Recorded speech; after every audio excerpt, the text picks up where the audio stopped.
what's up? I'm Brian here doing another video for you guys, and this time we're going to recap what was shown for the Hasbro Pulse livestream. And I'm not going to talk too much about the Studio Series stuff because we've already seen that. The only thing they technically revealed was Scourge, but even then they showed it beforehand and we already knew about it. So I'm just going to focus on Legacy Evolution Wave 2. So a lot of awesome stuff to show off, and a lot of stuff that we have to recap from earlier images and reveals. So I'm going to try and quickly go through some of that. As well, I'm also going to touch up on some of the other stuff that they talked about that's really exciting. So let's go ahead and dive into Core Class. Now, Grimlock seems to have a big booty this time around. With these Dinobots, they're very unclean, I'll say. They're very kibbly and very weird on how they're designed because they have the Volcanicus combiner form that they have to incorporate with. And it kind of sucks if Volcanicus doesn't get remade into, let's say, Dino King or something else, then I don't see the purpose of this, and it just seems like the Volcanicus idea is just restraining all the Core Class Dinobots. I think I would prefer just normal Dinobots at this point, but for Grimlock, it doesn't look as bad as some of the other ones like Sludge. Yeah, he's got a big booty, that's the legs, and it kind of sucks, but then you take a look at the torso, the head, the typical legs, it seems fine. And I find the head pretty adorable, so I do like that. And then we took a look at the robot mode, and the robot mode looks dumb. It looks like he has no waist, he's all chest, and then he's got his crotch. The legs are big, but maybe a little too big, and then the arms don't really have any articulation other than the shoulder and the rotation here. It doesn't have a proper elbow, and I just don't think that works. I do like the fact that the backpack is right for Grimlock, but other than that, I don't know, I just can't really get into it. The blaster piece is meant to replicate the original blaster, but they shorten it so it does look weird, and I don't know, I'm not that into it, but I love the Core Class line. If I got the other two, then I guess I might as well continue it, but for right now, I don't even have the other two, so I don't know. And then we take a look at Thundercracker. Now, Thundercracker is one that I'm definitely going to go after because I have Skywarp and Starscream, and Thundercracker is actually one of my favorite Seekers, so I definitely would not mind grabbing him. Now, in these images, it's a very light blue, but when we saw it at the actual panel, it was a deeper blue, so I'm not entirely sure which one it's going to look like more in person, but yeah, I'm totally fine with this. This definitely looks more like the Earthrise version of Thundercracker in the colors. And, you know, it's very typical with the other Seekers. It does have the null rays, which I kind of expected, because with the Skywarp thing, the reason why that didn't come with the null rays was because of this sword gimmick.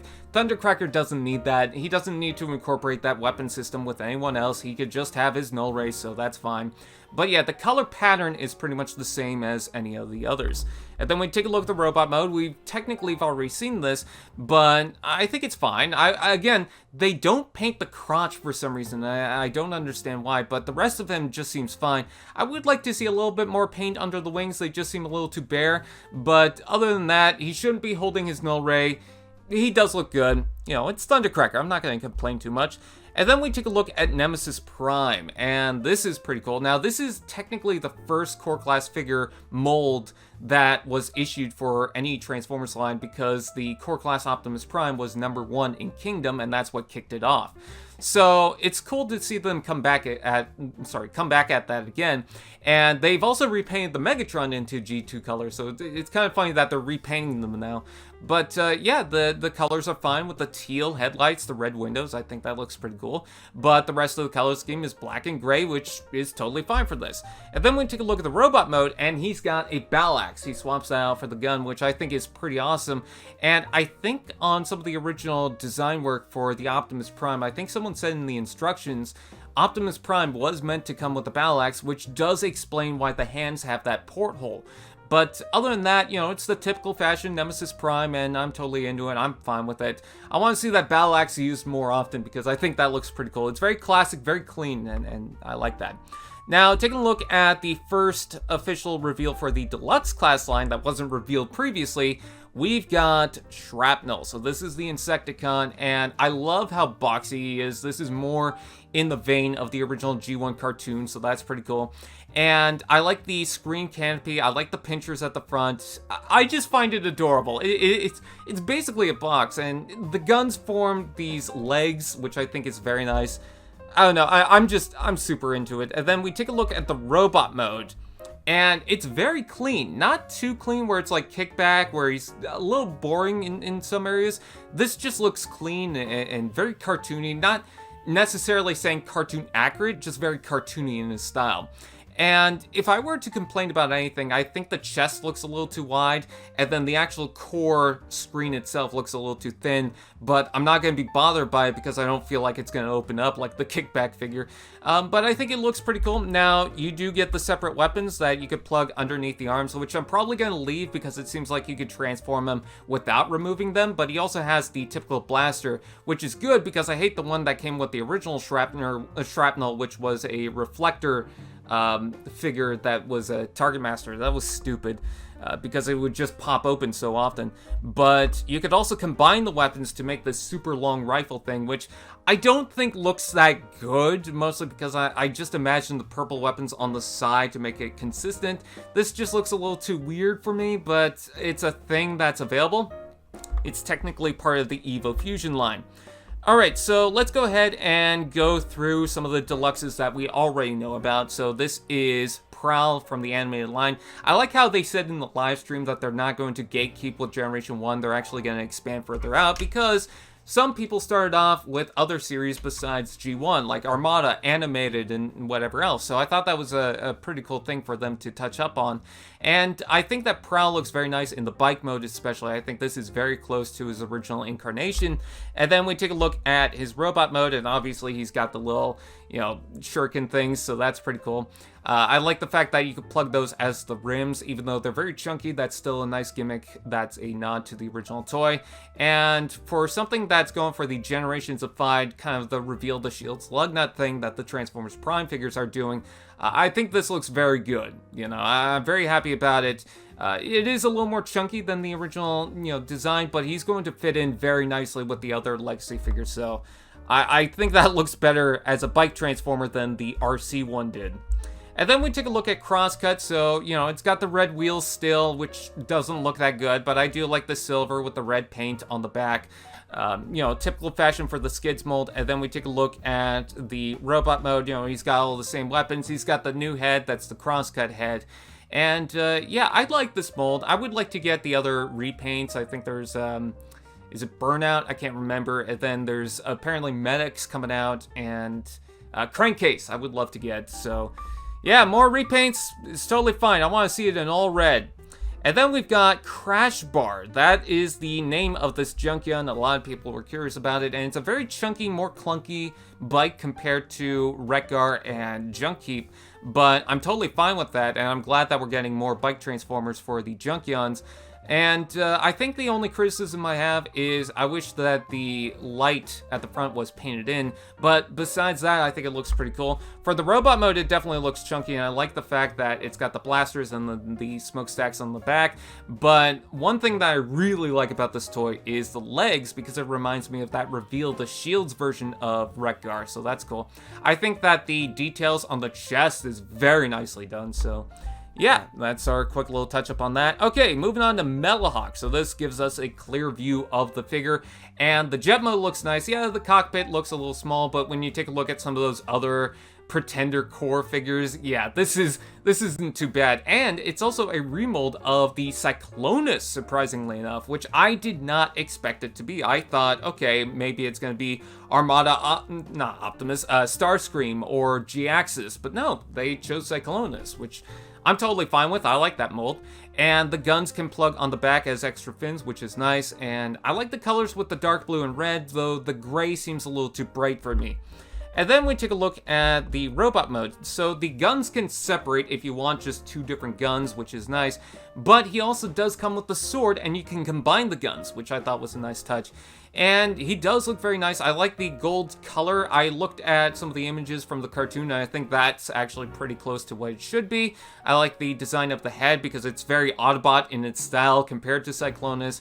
And yeah, I definitely still see Cyclonus in its design, but as much as I see it with Silverbolt and Mainframe to where, okay, it's the proportions or something about it. Now, obviously, this one's actually using Cyclonus parts, but I don't know. It's just, I think it's a really cool idea because it feels more like his own character. I wish that the sword and guns were painted, or maybe they had a different gray color, but overall, you know, it's totally fine. And then we gotta take a look at Twincast, which I'm going to be quick on. It's a blue and red version of the blaster, which is totally fine. I like that. Now, the Evo Fusion gimmick for this is stupid. It just is. The gun plugs on the back. That's the whole Evo Fusion thing. And it doesn't plug in the normal spot, it plugs pointing up. I don't know how that's an Evo Fusion gimmick thing. The only thing I could think of is it's a little radio antenna now. It's just dumb. A better way to incorporate that is you've got portholes on the feet, or you got portholes on the bar that you could have plugged that in, but no, you plug it on the back. I don't know. That just looks dumb to me.